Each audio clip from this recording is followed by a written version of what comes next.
ছিল সেভাবে আমরা উপকৃত হতে পারি না। তো সুতরাং আমরা যদি কেউ চাই সেই পবিত্র রমজান মাসে যেভাবে আমাদেরকে উপকৃত হওয়া উচিত, যেভাবে রমজান থেকে আমাদের শিক্ষা নেওয়া উচিত, যেভাবে রমজান থেকে আমাদের উপকার পাওয়া উচিত, তাহলে আমাদেরকে এই শাবান মাস থেকে বরং রজব মাস থেকে শুরু করা উচিত। যেহেতু এখনো শাবান মাসের অর্ধেক বাকি রয়েছে, আল্লাহ আমাদেরকে তৌফিক দিন যেন এই শাবান মাসকে আমরা আরো কাজে লাগাতে পারি এবং রমজানের জন্য নিজেকে প্রস্তুত করতে পারি। তো মোহাম্মদ ওয়া আলে মুহাম্মদ। এবং রাসূলের যে হাদিসটি আপনাদের সামনে ইরশাদ করেছি, তুলে ধরেছি, যেখানে আপনারা সবাই জানেন রাসূলুল্লাহ সাল্লাল্লাহু আলাইহি ওয়াসাল্লাম ইরশাদ করেছেন যে আমি তোমাদের মধ্যে দুটি বস্তু, দুটি মূল্যবান জিনিস রেখে যাচ্ছি। একটি হচ্ছে কোরআন, অপরটি আমার পবিত্র আহলে বাইত। দরুদ পড়ুন মুহাম্মদ ওয়া এবং এই শাবান মাসের আরেকটি গুরুত্ব হচ্ছে এই পবিত্র আহলে বাইতের সাথে সম্পর্কিত। অর্থাৎ শাবানের প্রথম দিনই আমরা জানি বিবি জাইনাব সালামুন আলাইহার জন্মদিবস ছিল, অর্থাৎ শেরে খোদা হযরত আলী আলাইহিস সালামের কন্যা, মা ফাতেমার কন্যা।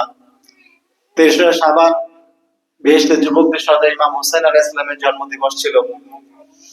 এভাবে ইমাম জাইনুল আবেদিন আলাইহিস সালামের, হযরত আলী, হযরত আব্বাস আলমদারের, হযরত কাসিম আলাইহিস সালামের, হযরত আলী আকবরের, কোন আলী আকবর?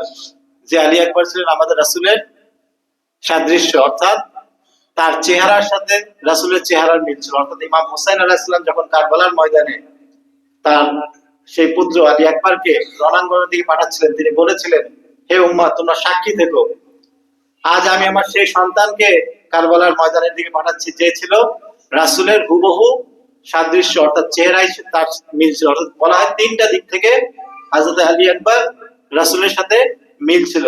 এক, বাহ্যিক অবকাঠামো; দ্বিতীয় হচ্ছে তার চরিত্র, আখলাক। আমরা দেখে থাকি আমাদের বংশে অনেক সন্তান আসে যা বলা হয়েছে তার দাদার মতন, হয়েছে তার বাবার মতন, ঠিক আছে? তো সেই সিলসিলার তো অংশ এই পবিত্র আহলে বাইত। তো সুতরাং তার চেহারা যেমন ছিল রাসূলের মতন, তার চরিত্র আখলাকও ছিল রাসূলের মতন।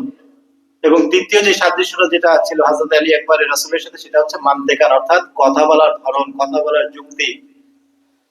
তো এমন সদস্য, এমন আহলে বাইত আমরা পেয়েছি যে আহলে বাইত সম্পর্কে রাসূলুল্লাহ বলে গেছেন, তোমরা যদি এই দুটি জিনিসকে ধরে রাখো, অর্থাৎ কোরআন এবং আহলে বাইত, তোমরা সেই হাউজে কাউসার পর্যন্ত বিচ্ছিন্ন হবে না। আল্লাহ রাব্বুল আলামিন আমাদেরকে তৌফিক দিয়েছেন, সেই আহলে বাইতের ফার্শে আমাদেরকে উপস্থিত করেছেন। আমরা সবাই বলি আলহামদুলিল্লাহ। এটি কম কথা না। আল্লাহ তাকে হেদায়েত করেন যাকে হেদায়েতের যোগ্য মনে করেন, তাকেই আলো দান করেন যাকে সেই আলো দানের যোগ্য মনে করেন। যাই হোক, যেহেতু দুপুরের সময় আমরা নামাজ পড়েছি, কালকে আপনারা সারা রাত ইবাদত বন্দেগী করেছেন, স্বাভাবিকভাবে সবাই ক্লান্ত।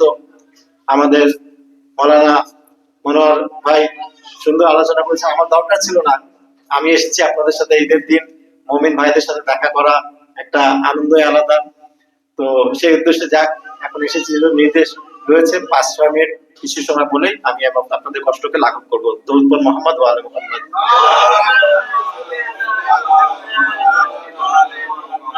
তো শাবান মাস, ইনশাআল্লাহ আমরা চেষ্টা করব, শাবান মাসের রোজার অনেক ফজিলত রয়েছে। বিশেষ করে যে দিনগুলো চলে গেছে, আমরা তো অনেকে রোজা ছিলাম, আছি, কিন্তু আগামীতে ইনশাআল্লাহ চেষ্টা করব যতটুকু শাবান মাসের রোজা রাখা যায়, কেননা বলেছি এটা হচ্ছে রমজানের প্রস্তুতি। এবং বিশেষ করে রাসূলুল্লাহ কিন্তু এই পুরো শাবান মাস রোজা রাখতেন, কিন্তু আমাদের জন্য ওয়াজিব করেন না, আমাদেরকে উৎসাহ দিয়েছেন যে তোমরা যতটুকু পারো তোমরা রাখবে। বিশেষ কিছু দিন দিয়েছেন, যেমন এই যে 13, 14, 15 আইয়ামে 20, শাবান মাসের শেষ 3 দিন, যদি শেষ 3 দিন না হয় অন্তত শেষ দিন, অর্থাৎ রোজার সাথে মিশিয়ে রোজা রাখা, এটা সওয়াব রয়েছে। আল্লাহ আমাদেরকে তৌফিক দিক যেন আমরা সেই রোজাগুলো রাখতে পারি এবং নিজেকে রমজান মাসের উপযোগী করে গড়ে তুলতে পারি।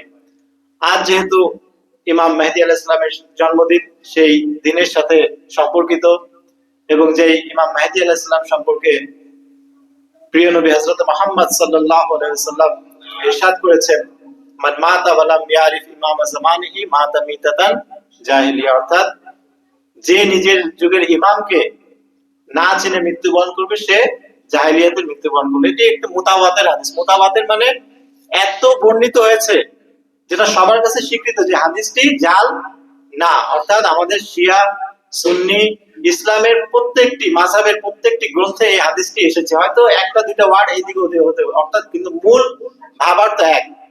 যদি কেউ নিজের যুগের ইমামকে না চিনে মারা যায়, সে জাহেলিয়াতের মৃত্যু বরণ করেছে। এটা শিয়া কোন সুন্নি পার্থক্য নেই, সবাই এটা হাদিস সম্পর্কে একমত। হ্যাঁ, ব্যাখ্যায় যে অনেকে এটাকে একটু ভিন্নভাবে দেখছেন। এবং আপনারা জানেন ইমাম মেহেদী সম্পর্কে শুধু আমরা মুসলমানরা না, আমরা শিয়ারা না, আমরা আহলে বাইতের অনুসারী না, বরং শিয়া বলেন, সুন্নি বলেন, মুসলমান বলেন, খ্রিস্টান বলেন, ইহুদি বলেন, নাসারা বলেন, সবাই কিন্তু একজনের অপেক্ষায় রয়েছে।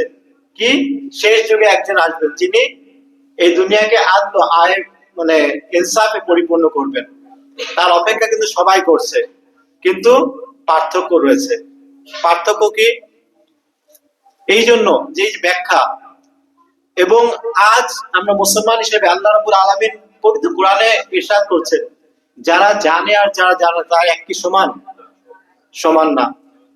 অর্থাৎ আল্লাহ রাব্বুল আলামিন আমাদের মাওলানা সাহেব আলোচনা করে দিয়েছেন যে জ্ঞানের যে মর্যাদা। রাসূল পাক সাল্লাল্লাহু আলাইহি সাল্লাম একদা মসজিদে প্রবেশ করলেন, দেখলেন একদল নামাজ পড়ছে আর একদল সাহাবী কিছু ইলমি বিষয় নিয়ে আলোচনা করছেন। তিনি কিন্তু সেই সাহাবীদের দিকে ছুটে গেলেন যারা একটি জ্ঞান গর্ভমূলক বিষয় নিয়ে আলোচনা করছিলেন। তো এই থেকে বোঝা যায় যে, এবং অপর বিভিন্ন ঘটনা থেকে আমরা জানতে পারি একজন আলেমের ইবাদত একজন সাধারণ ব্যক্তি ইবাদতের চেয়ে অনেক গুণ বেশি মূল্য রাখে। সুতরাং এই যে জ্ঞান, আজ আমরা পবিত্র কোরআনের শিক্ষাও যে আমাদেরকে জানতে হবে, আমাদেরকে প্রশ্ন করতে হবে। আল্লাহ রাব্বুল আলামিন মানুষকে জানিয়ে দিতে পারতেন, কিন্তু প্রশ্ন করছেন যে যারা জানে আর যারা জানে না তারা কি এক সমান? দেখুন হাদিসটি দুই মাত্রাবে এসেছে, কিন্তু ব্যাখ্যা দুই ভাবে। আজ আমাদেরকে মিলাতে হবে। আজ বাংলাদেশের প্রেক্ষাপট দেখেন আপনি, স্বাধীনতা কয় বছর হয়েছে? 40 বছর, 50 বছর, কিন্তু কত বিভক্তি। স্বাধীনতার ঘোষককে আমাদের এখনো যারা মুক্তিযুদ্ধের সময় রয়েছিলেন তারা সবাই হয়তো ম্যাক্সিমাম আমাদের মুরব্বীরা রয়েছে, কিন্তু এত ইখতিলাফ। আসলে যখন যে এসেছে তার মতন ব্যাখ্যা করেছে। কিন্তু আমরা যদি সঠিক জানতে চাই, আমাকে অন্ধবিশ্বাস করলে হবে না। কেননা এটা তো একটা দেশের বিষয়, কিন্তু এই যে ইসলামিক বিষয়গুলো আমার আকিরাতের সাথে সম্পর্কিত, আমার সারা জীবনের সাথে সম্পর্কিত। এখন মেম্বারে উঠে আমি আমার মতন বলবো, আরেকজন আমার একজন মতন বলবেন, কিন্তু আপনাদেরও দায়িত্ব রয়েছে। অর্থাৎ আমরা যারা সাধারণ মানুষ রয়েছি, কোরআন ও হাদিসকে যদি না বুঝি, কোরআন শুধুমাত্র ঘরের তাকে রাখার জন্য আসে নাই, কোরআন শুধুমাত্র রিডিং পড়ার জন্য আসে না, অর্থাৎ বুঝতে হবে, সেইভাবে আমল করতে হবে। যাই হোক, কথা অনেক রয়েছে, যেহেতু আজকে পবিত্র দিন, ঈদের দিন, এবং আমাদের শেষ ইমাম, আমাদের যুগের ত্রাণকর্তা ইমাম মাহদী আলাইহিস সালামের জন্মদিন, তার সম্পর্কে দু একটি কথা বলে আমি আমার বক্তব্য শেষ করব। দরুদ পড়ুন মুহাম্মদ ওয়া আলি মুহাম্মদ।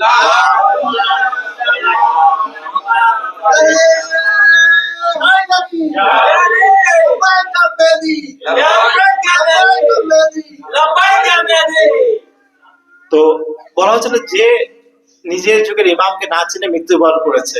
এখন শিয়া মাকতাবে আহলে বাইতরা কি বলে থাকেন যে রাসূলের পর 12 জন ইমাম আসবেন, এবং সিলসিলা কিন্তু দেখেন হযরত আলী, ইমাম হাসান, ইমাম হোসেন, ইমাম জাইনুল আবেদিন থেকে শুরু করে একদম হিসাব মিলে যাচ্ছে।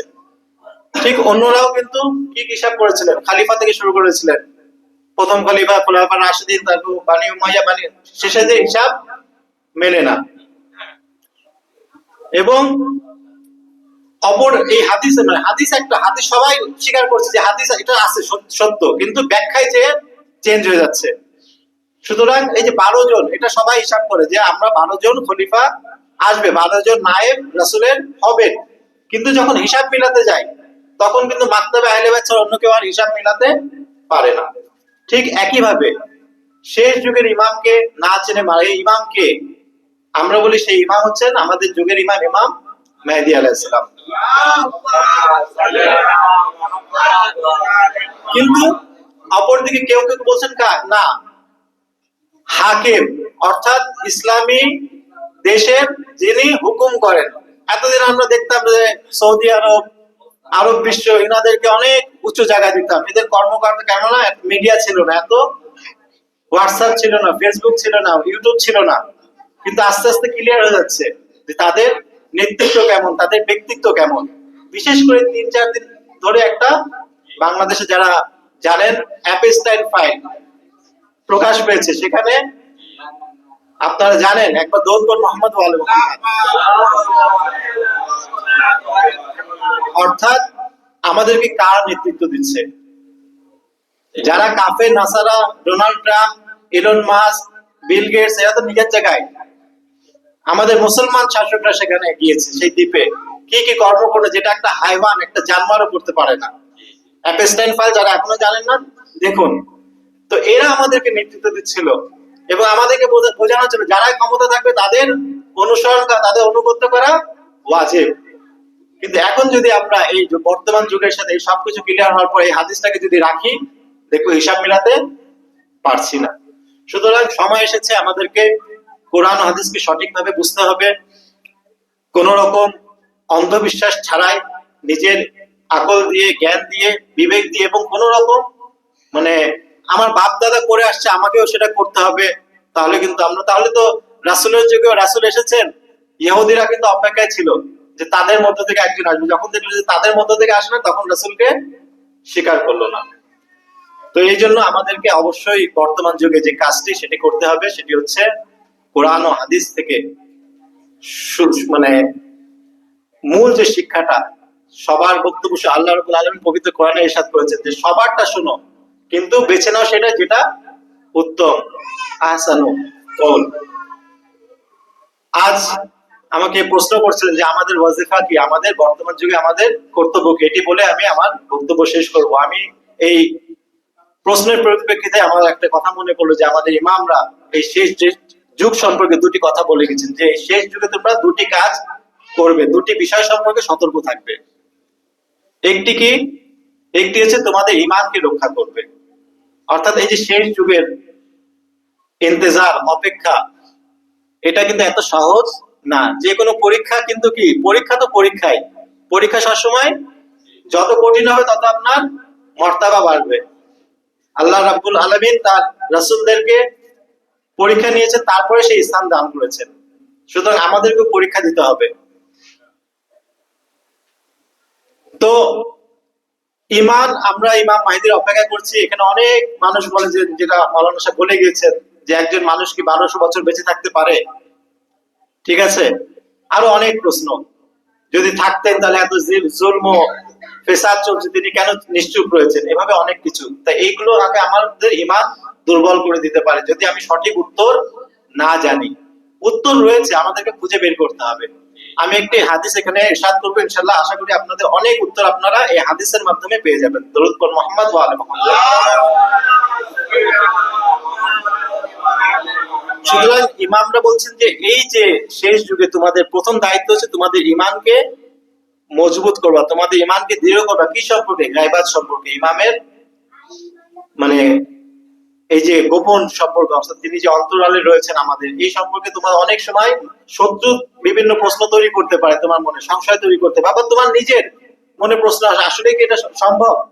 কিন্তু আমরা যদি একটু কোরআন পড়ি, একটু হাদিস ঘাটাঘাটি করি, আমরা পেয়ে যাবো। যেমন এই হাদিসটি পড়লে আপনারা হয়তো অনেকেই জিনিসটি আপনাদের সামনে ক্লিয়ার হবে, আমার জন্য যেমন ক্লিয়ার হয়েছে। ইমাম সাজ্জাদ আলাইহিস সালাম বলছেন যে আমার মেহেদী, অর্থাৎ আমার যে সন্তান আমার নাসল থেকে আসবে, সেই মেহেদীর 6টি সাদৃশ্য রয়েছে 6টি নবীর সাথে। ঠিক আমি যেভাবে বলছি, হযরত আলী আকবরের সাদৃশ্য ছিল কার সাথে? রাসূলের সাথে। চেহারার দিক থেকে, কথাবার্তার দিক থেকে, আচার আচরণের দিক থেকে। ঠিক আমাদের শেষ যুগের যে ইমাম, কেননা হযরত আদম থেকে হযরতে খাতাম এসেছেন কিসের জন্য? একটি ন্যায়পূর্ণ সমাজ প্রতিষ্ঠা করার জন্য, একটি ইনসাফপূর্ণ সমাজ প্রতিষ্ঠা করার জন্য। কিন্তু আমরা জানি রাসূলের যুগেও কিন্তু সেটা পুরো জাহান হয় না, অর্থাৎ পুরো পৃথিবীতে সেই ইনসাফ প্রতিষ্ঠিত হয়নি। কে করবে? সেই রাসূলের সন্তান ইমাম মেহেদী এসে কিন্তু সে প্রতিষ্ঠা করবেন। সেই রাসূলের যে মিশন ছিল, যে টার্গেট ছিল, তো সেই রাসূলের যে আদর্শ, যে নবীদের যে মানে খোলাসা, নির্যাস, সেটি পাওয়া যাবে কার মধ্যে? আমাদের যুগের ইমামের মধ্যে। তো ইমাম সাজ্জাদ আলাইহিস সালাম বলছেন যে আমার সন্তান অর্থাৎ আমার নাসল থেকে, আমার বংশ থেকে যে শেষ ইমাম আসবে, ইমাম মাহদী, তার 6টি সাদৃশ্য রয়েছে 6টি নবীদের সাথে। এই সাদৃশ্যগুলো যদি আমরা বুঝতে পারি, আমাদের অনেক প্রশ্নগুলো সমাধান আমরা পেয়ে যাব, উত্তর পেয়ে যাব। অর্থাৎ কেন তিনি এত বছর বেঁচে থাকা সম্ভব কিনা, তিনি পর্দার অন্তরালে থেকেও আমাদেরকে গাইড করতে পারেন কি পারেন না। তো প্রথম যে সাদৃশ্য আমাদের শেষ যুগের ইমামের সাথে, কোন নবীর? হযরতে নূহ। আপনারা জানেন হযরতে নূহ কত বছর বেঁচে ছিলেন? 950। অবশ্য অনেকে বলে 950 তার নবুয়তের কাল ছিল, তাবলীগের সময় ছিল। আমি যদি মিনিমাম 950 বছর ধরি, অনেকে বলছেন না তিনি 2500 বছর বেঁচে ছিলেন। কিন্তু যেটা কোরআনে এসেছে 950, তো 950টাকে আমি যদি ধরি, আমাদের বয়স কত? আমরা কত বছর বাঁচি? 80, 60, 70, 80, 100, 110, 150, 200। তাহলে একজন মানুষ যদি 950 বছর বাঁচতে পারে, তাহলে ইমাম মেহেদী কেন 1200 বছর বাঁচতে পারবেন না? দ্বিতীয় কথা হচ্ছে হযরত ঈসা আলাইহিস সালাম, তো আমরা সবাই চিনি, তাই না? হযরত ঈসা আলাইহিস সালাম সম্পর্কে আমাদের মুসলমানদের আকীদা কি? শিয়াদের না, মুসলমানদের আকীদা কি? তিনি কি মৃত্যুবরণ করেছেন? না। তাহলে হযরত ঈসা ইমাম মেহেদীর আগে না পরে? তিনি রাসূলেরও আগে, 500 বছর আগে হযরত ঈসা। তো তিনি যদি বেঁচে থাকতে পারেন, আমাদের ইমাম মেহেদী কেন বেঁচে থাকতে পারবেন না? দরুদ পড়ুন মুহাম্মদ ওয়া আলি মুহাম্মদ। হযরত খিজির আলাইহিস সালাম নাম তো শুনেছেন, তিনি কি ইন্তেকাল করেছেন? না। তো হযরত খিজির তো আরো পূর্বে, হ্যাঁ, মুসা আলাইহিস সালামের সময়। তাহলে তারা যদি জীবিত থাকতে পারেন, আল্লাহ যদি তাদেরকে দুনিয়ায় মৃত্যু ছাড়াই উঠিয়ে নিতে পারেন, আমাদের শেষ যুগের ইমামকে, যার অপেক্ষা পুরো জাতি করছে, পুরো মানুষ সমাজ করছে, কেন তিনি পারবেন না? এই হচ্ছে প্রথম সাদৃশ্য। অর্থাৎ এরকম আরো অনেক ঘটনা আছে, আমি সংক্ষিপ্ত, যেহেতু সময় নাই, আপনারা অনেকেই অনেক দূর দূরান্ত থেকে এসেছেন। আমি আর কয়েক মিনিটে, আমি যত চিন্তা করেছিলাম আমার সময় শেষ, তারপর চেষ্টা করবো বিষয়টা একটু একটা জায়গায় নিয়ে এসে শেষ করতে। তো প্রথম সাদৃশ্য যেটি আমাদের শেষ যুগের ইমামের সাথে, আমাদের নবীর হযরত নূহ আলাইহিস সালাম, অর্থাৎ তার জীবনকাল অনেক ছিল, আমাদের শেষ যুগের জীবনকালও অনেক। দ্বিতীয় যে সাদৃশ্য, সেটি হচ্ছে হযরত ইব্রাহিম আলাইহিস সালামের সাথে। হযরত ইব্রাহিম নবীর সাথে অনেকে বলে থাকে যে ইমাম মাহদী যে জন্মগ্রহণ করলেন, তার তো কোনো কি সিনড্রোম ছিল না। অর্থাৎ তার একজন যখন সন্তান জন্মগ্রহণ করে, সমাজ জানে, ঠিক আছে, তার আশেপাশে কেউ জানে, কিন্তু আমরা জানি তার এত শত্রু ছিল যে তাকে হত্যা করার জন্য তার শত্রুরা, সেই মানে আব্বাস বলেন বা তখনকার যে শত্রুরা ছিল, হযরত ইব্রাহিমের কিন্তু একই ঘটনা। নমরুদের নাম তো আপনারা সবাই শুনেছেন। নমরুদ কিন্তু সেই হযরত ইব্রাহিম যাতে দুনিয়াতে না আসেন, কি ঘরে ঘরে তার সৈন্যদেরকে পাঠিয়ে দিতে, দেখো কোথায় গর্ভবতী মহিলা আছে, তাদেরকে খুঁজে বের করো, সেখানে যেন কোনো ছেলে সন্তান জন্মগ্রহণ না করতে পারে, কোনো সন্তান জন্মগ্রহণ না করতে পারে। কিন্তু হযরত ইব্রাহিম জন্মগ্রহণ করলেন, নমরুদ টের পেল না। ঠিক একইভাবে আমাদের যুগের ইমাম যখন জন্মগ্রহণ করলেন, তার ফুফু, ঠিক আছে, সে হাকিমা খাতুন, তিনি বলছেন যে আমিও জানতাম যে আমার ভাতিজা দুনিয়ায় আসবে, অর্থাৎ তার, আমার ভাবির কোনো আলামতই ছিল না। তো এই যে এইসব প্রশ্নগুলো আমাদের মনকে অনেক সময় কি না, উত্তর না জানার কারণে দুর্বল করে দেয়, না এগুলো আসলে হয়তো ইমাম মাহদী জন্মগ্রহণ করে না। আসলে বিতর্ক খুব দরকার নেই। আমি মনে করলাম যে জন্মগ্রহণ করেন না, কিন্তু আমাদের মুসলমান হিসেবে আমাদেরকে অবশ্যই এই জায়গাগুলোকে, হয়তো আমি জানি না তার মানে যেটা নাই এমন না, হয়তো আগে জানতাম না, এখন আমরা জানতে পারছি, কিন্তু আমাদের এক জায়গায় এটা নিয়ে বিভেদ তৈরি করা যাবে না। 90% আমরা সব এক, আমাদের আল্লাহ এক, কাবা এক, নামাজ কোন দিকে পড়ি আলাদা নাকি সবাই এক, কোরআন এক, রাসূল এক, সবকিছু এক। কিছু ফুরুয়াত, কিছু আহকামগত দিক, এগুলো আমাদের পার্থক্য রয়েছে। সুতরাং ওগুলো আমাদেরকে মানে নিজ নিজ জায়গায় রেখে, যেটা আমাদের সবার মধ্যে কমন জিনিস, সেটা নিয়ে এগিয়ে যেতে হবে। কার বিরুদ্ধে? কাফেরের বিরুদ্ধে, জালেমের বিরুদ্ধে। তো আমি এখানে ক্লিয়ার করছি, তারপরে আমাদের বললাম যে আমাদেরকে জানা অবশ্যই জরুরি। দরুদ মুহাম্মদ ওয়া আলি মুহাম্মদ। তাহলে দ্বিতীয় যে বিষয়টি ইমামের সাদৃশ্য ছিল কোন নবীর সাথে? হযরত ইব্রাহিম আলাইহিস সালামের সাথে। হযরত ইব্রাহিম আলাইহিস সালামের সময় তার শত্রুরা চাইতো তাকে হত্যা করতে, তিনি যেন দুনিয়ায় না আসতে পারেন। ঠিক আমাদের যুগের ইমাম যখন জন্মগ্রহণ করছিলেন বা করবেন, এমন সময় তারা খুঁজছিল যাতে এমন কেউ যাতে না আসতে পারে, কেননা তারা তো কারবালায় চেয়েছিল শহীদ করে দিতে কারবালার মানে আহলে বাইতকে, কিন্তু পারে নাই। একের পর এক আমাদের যত ইমামরা জীবনে দেখবেন সবাই শাহাদাত বরণ করেছেন, কেউ তলোয়ারের আঘাতে, কেউ বিষের আঘাতে। সুতরাং শত্রুরা সবসময়। তৃতীয় সাদৃশ্য কার সাথে ছিল? হযরতে মুসার সাথে। হযরতে মুসার ঘটনা যদি আপনি পড়ে থাকেন দেখবেন তিনিও কিন্তু তার কওম থেকে অনেক সময় অন্তরালে ছিলেন, হযরত শুআয়বের কাছে চলে গিয়েছিলেন কাউকে না বলে। তা আমাদের ইমাম, আমাদের বিশ্বাস হচ্ছে তিনি জন্মগ্রহণ করেছেন, তিনি এখন আমাদের চোখের অন্তরালে রয়েছেন, কিন্তু আমাদের মাঝেই রয়েছেন, আমরা হয়তো তাকে দেখতে পাচ্ছি না, আমরা তো অনেক কিছু দেখতে পাই না, তাই না? চতুর্থ যে বিষয় সেটি হচ্ছে হযরত আইয়ুবের সাথে। অর্থাৎ বলা হচ্ছে হযরত আইয়ুব কিসের জন্য বিখ্যাত? অনেক দুঃখ কষ্ট তার ছিল, তিনি অনেক রোগে ভুগেছেন, অনেক কষ্ট সহ্য করেছেন। বলা হচ্ছে আমাদের যুগের ইমামও কিন্তু অনেক দুঃখে কষ্টে রয়েছেন, অনেক কষ্টে রয়েছেন। কেন? যখন দেখছেন এই সমাজের এই অবস্থা, মুসলমানদের এই অবস্থা, নির্যাতন, নিপীড়িত, তখন কিন্তু আমাদের ইমাম মানে রক্তের অশ্রু দিয়ে কাঁদেন। ঠিক যেভাবে আপনি পরিবার যদি আপনি দেখেন কষ্ট পাচ্ছে কিন্তু আপনার অসহায়তা, আপনি কিছুই করতে পারছেন না, আপনার কেমন কষ্ট হবে? যদি আপনি একটা আঘাত পান তার চেয়ে বেশি কষ্ট, অর্থাৎ বাহ্যিক কষ্ট হচ্ছে, মনের কষ্ট বেশি কষ্ট। সুতরাং হযরত আইয়ুব যেরকম বিভিন্ন কষ্ট স্বীকার করেছেন তার জীবনকালে, হযরত ইমাম মেহেদী সেই কষ্ট স্বীকার করছেন বর্তমান যুগের এই অবস্থাতে। তিনি দেখছেন কিন্তু কিছু করতে পারছেন না, কেননা তার আগমনের সেই প্রেক্ষাপট এখনো প্রস্তুত হয় নাই। 5 নাম্বার যে সাদৃশ্য ইমাম মেহেদীর, কার সাথে? হযরতে ঈসা আলাইহিস সালামের সাথে। কিসের সাদৃশ্য? সেটি হচ্ছে হযরত ঈসা আলাইহিস সালাম সম্পর্কিত অনেক বিতর্ক ছিল। হযরত মারিয়াম যার স্বামী নাই, কিভাবে হযরত ঈসাকে দুনিয়া নিয়ে আসলেন? ইখতিলাফ ছিল কিনা মানুষের মধ্যে? হযরত ঈসা সম্পর্কে বলা হতো তিনি আল্লাহর কি সন্তান। অর্থাৎ এইভাবে হযরত ঈসাকে নিয়ে তৎকালীন সমাজে বিভিন্ন বিভ্রান্ত ছিল, বিভিন্ন ইখতিলাফ ছিল। ঠিক একইভাবে ইমাম মেহেদী আলাইহিস সালাম সম্পর্কে আমরা সবাই জানি ইমাম মেহেদী আসবেন, কিন্তু আমরা তর্কে লিপ্ত। তিনি কি জন্মগ্রহণ করেছেন কি করেন নাই? তিনি কি এত বছর বেঁচে থাকতে পারেন কি পারেন না? এই ছোট ছোট বিষয় নিয়ে আমরা ইখতিলাফে পড়ে রয়েছে। 5টি 6 নাম্বার যে সাদৃশ্য সেটা হচ্ছে কার সাথে? আমাদের শেষ নবী হযরত মুহাম্মদ সাল্লাল্লাহু আলাইহি ওয়াসাল্লামের সাথে। আল্লাহু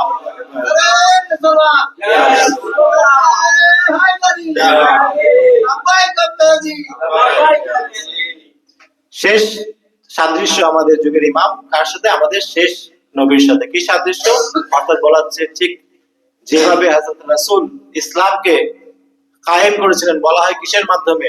হযরত খাদিজার সেই অবদান, মাল এবং সেই সাইফ অর্থাৎ তলোয়ারের মাধ্যমে এবং তার আখলাকের মাধ্যমে।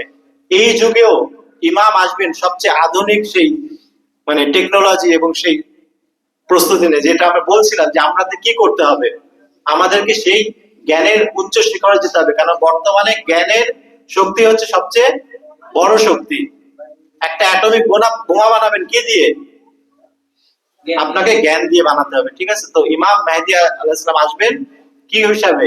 সেই রাসূলের শক্তি নিয়ে। এবং বলা হচ্ছে ইমাম মেহেদী আলাইহিস সালামের সাথে যখন তিনি আসবেন, আত্মপ্রকাশ করবেন, তখন যে শত্রুদের সাথে মোকাবেলা করবেন তাকে 3টা শক্তি দিয়ে সাহায্য করা হবে। একটি হচ্ছে কি? মালায়েকা অর্থাৎ ফেরেশতা। কেন? আমরা ইতিহাসে দেখি বদরের যুদ্ধের কথা তো শুনেছি, তাই না? বদরের যুদ্ধে কি রাসূলকে সাহায্য করা হয়েছিল কিনা?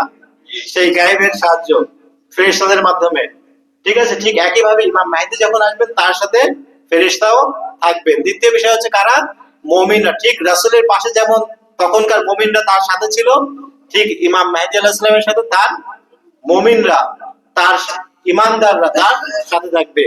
তৃতীয় যে বিষয়টি সেটি হচ্ছে রৌব ও ওয়াহশাত, অর্থাৎ শত্রুদের মনে একটা ভয় কিন্তু সবসময় থাকে মুসলমানদের পক্ষে, ঠিক আছে? আমরা কিছু থাকি বা না থাকি, আমাদের যে ইমানি চেতনা, এই চেতনায় কিন্তু তারা ভয় পায়। এই চেতনাকে আমাদেরকে বাঁচিয়ে রাখতে হবে। ইমাম মেহেদী আলাইহিস সালাম যখন আসবেন এই 3টি জিনিস অর্থাৎ গায়বী সাহায্য, মুমিনদের সাহায্য এবং রৌব ওয়াহশাত, অর্থাৎ তাদের এখন বর্তমান ইউরোপিয়ান কান্ট্রি বলেন, আমেরিকা বলেন, ইসরায়েল বলেন, কি নাই সব নিয়ে এসে চারপাশে দাঁড়ায় আছে।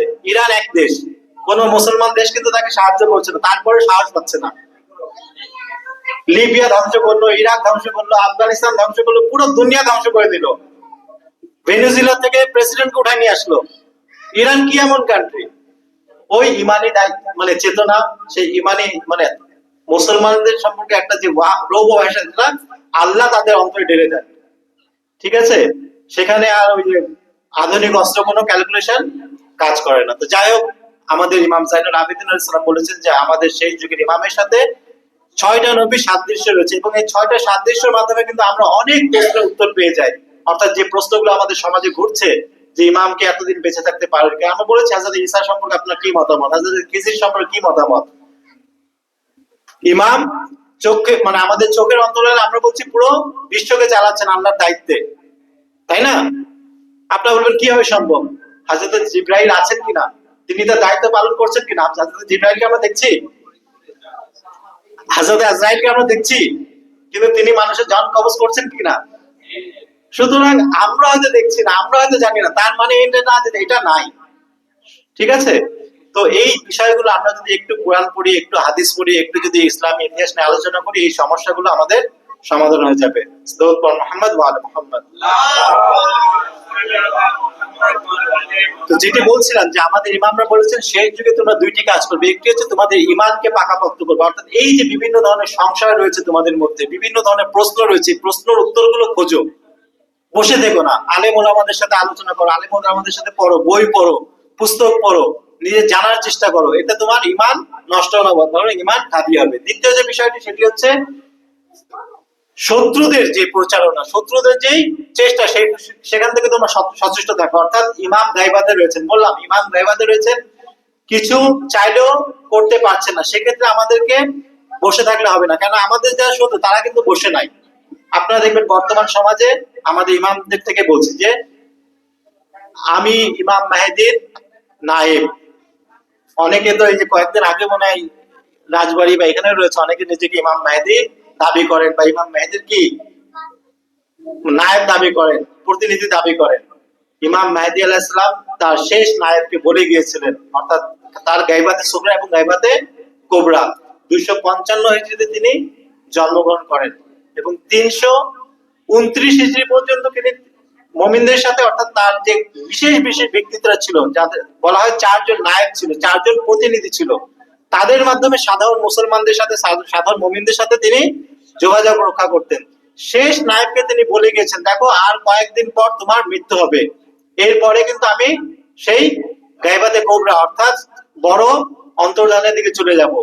তারপরে কিন্তু অনেকেই আমার নামে মানে সৎ ব্যবহার করবে, মানে আমার নামে মানে কি বলবো ব্যবসা করবে, যেটা এক কথায় আমরা বলি, অর্থাৎ আমাকে তার নায়েব দাবি করবে। কিন্তু তোমরা বলে দিও আমার আর বিশেষ কোনো নায়েব থাকবে না। সুতরাং যারা আলেম ওলামা থাকবেন, যারা মুস্তাহিদ থাকবেন, যারা মুফতি থাকবেন, তারাই হচ্ছেন আমার কি নায়েব, অর্থাৎ আলেম ওলামা। বলা হয় না আল ওলামা ওরাসাতুল আম্বিয়া, অর্থাৎ এরাই হবেন আম্বিয়ার ওয়ারিস, এরাই হবেন আমাদের ওয়ারিস। সুতরাং কেউ যদি নিজেকে দাবি করে যে আমি ইমাম মেহেদীকে দেখেছি, আমি ইমাম মেহেদীর প্রতিনিধি, এটা ইমামদের স্পষ্ট বার্তা, তাদেরকে মৃত্যুক হিসাবে চেনো। ইমামকে দেখা অসম্ভব না, ইমামের দেখা সম্ভব, কিন্তু ইমাম বলেছেন কেউ যদি দাবি করে যে আমি ইমাম মেহেদীকে দেখেছি, তিনি আমাকে অমুক বলেছেন, তিনি আমাকে অমুক দায়িত্ব দিয়েছেন, আমি হচ্ছে এই অঞ্চলের ইমাম মেহেদীর কি প্রতিনিধি, তাদেরকে তুমি মৃত্যুক হিসাবে চেনো। দ্বিতীয় বিষয় ছিল ইমাম মেহেদীর জহুর সম্পর্কে, আত্মপ্রকাশ সম্পর্কে, এটি কেউ জানে না, একমাত্র আল্লাহ ছাড়া কেউ জানে না। হ্যাঁ, শেষ যুগে কিছু আলামত রয়েছে, কিছু চিহ্ন রয়েছে, যে এগুলো হলে আস্তে আস্তে আমরা সেই দিকে ধাবিত হব, কিন্তু ইমাম জামানা যুগের ইমাম কখন প্রকাশ আত্মপ্রকাশ করবেন এটা আমরা কেউ জানি না। এখন আমরা অনেকে বলে থাকি আগামী মাসের অমুক তারিখ হয়তো ইমাম মেহেদী আত্মপ্রকাশ করবে। এটা আমাদের যেহেতু জ্ঞান কম, সাধারণ মানুষ যারা শত্রুরা রয়েছে এগুলোকে ব্যবহার করে, আমাদের ইমানকে নষ্ট করে। ঠিক আছে, সুতরাং এই দুইটি বিষয় সম্পর্কে সচেতন থাকতে হবে। একটি হচ্ছে আমাদের ইমান, বিভিন্ন প্রশ্ন রয়েছে, এই প্রশ্নের উত্তরগুলো যদি না জানি আমাদের সন্তানরা কিন্তু সেই ইমান নিয়ে বেড়ে উঠতে পারবে না। দ্বিতীয় হচ্ছে শত্রুদের প্রচারণা থেকে, অর্থাৎ আমাদের সমাজে অনেকেই বলে অমুক ভান্ডারি তমুক ভান্ডারি, আমি জানি না, ঠিক আছে, নিজেকে ইমাম মেহেদীর প্রতিনিধি বলে, কেউ নিজে ইমাম মেহেদীর বন্ধু বলে, কেউ ইমাম মেহেদীর মানে কি বলবো অনেক কিছু আছে। তো এদেরকে স্পষ্ট ভাবে ইমাম বলেছেন যে এরা মিথ্যুক, এবং আমার গায়বাত সম্পর্কে কেউ আগের থেকে বলতে পারবে না, তারিখ নির্ধারণ করতে পারবে না যে আমি অমুক তারিখেই নির্ধারণ করবো। এখান থেকে আমাদের শিক্ষা হচ্ছে আমাদেরকে অবশ্যই আমাদের যুগের ইমামের জন্য প্রস্তুত থাকতে হবে, ইমানকে বৃদ্ধি করতে হবে, এবং আমরা যাতে ইমামে জামানার সাহায্য করতে সেইভাবে নিজেকে গড়ে তুলতে হবে, অর্থাৎ শারীরিক ভাবে, মানসিক ভাবে, আর্থিক ভাবে, এবং সর্বোপরি জ্ঞানের মাধ্যমে। কেননা বর্তমান যুগ হচ্ছে জ্ঞানের যুদ্ধ। আল্লাহ আমাদেরকে সেই তৌফিক দান করুন। মোহাম্মদ ওয়া আলি মুহাম্মদ। যাই হোক, অনেক সময় নিয়েছি। আজকের এই শুভ দিন আল্লাহ আমাদের কাছ থেকে কবুল করুন। আমরা কাল সারা রাত ইবাদত বান্দেগি করেছি। আজ এই পবিত্র দিনে আমরা যা শুনেছি, আল্লাহ যেন আমাদেরকে সেই শোনার প্রতি আমল করার তৌফিক দিন। ইয়া রাব্বুল আলামিন, আমাদের এই ছোট্ট ইবাদতকে আপনি কবুল করে নিন। ইয়া রাব্বুল আলামিন, আমাদের মধ্যে যারা অসুস্থ রয়েছে তাদেরকে সুস্থতা দান করুন। ইয়া রাব্বুল আলামিন, আমাদের মধ্যে থেকে যারা চির বিদায় নিয়েছেন, ইয়া রাব্বুল আলামিন, আমাদের মারহুম মারহুমিন, ইয়া রাব্বুল আলামিন, তাদের কবরের আযাবকে আপনি মাফ করে দিন। ইয়া রাব্বুল আলামিন, তাদের গুনাহ কাবীরা ও সাগীরাকে মাফ করে দিন।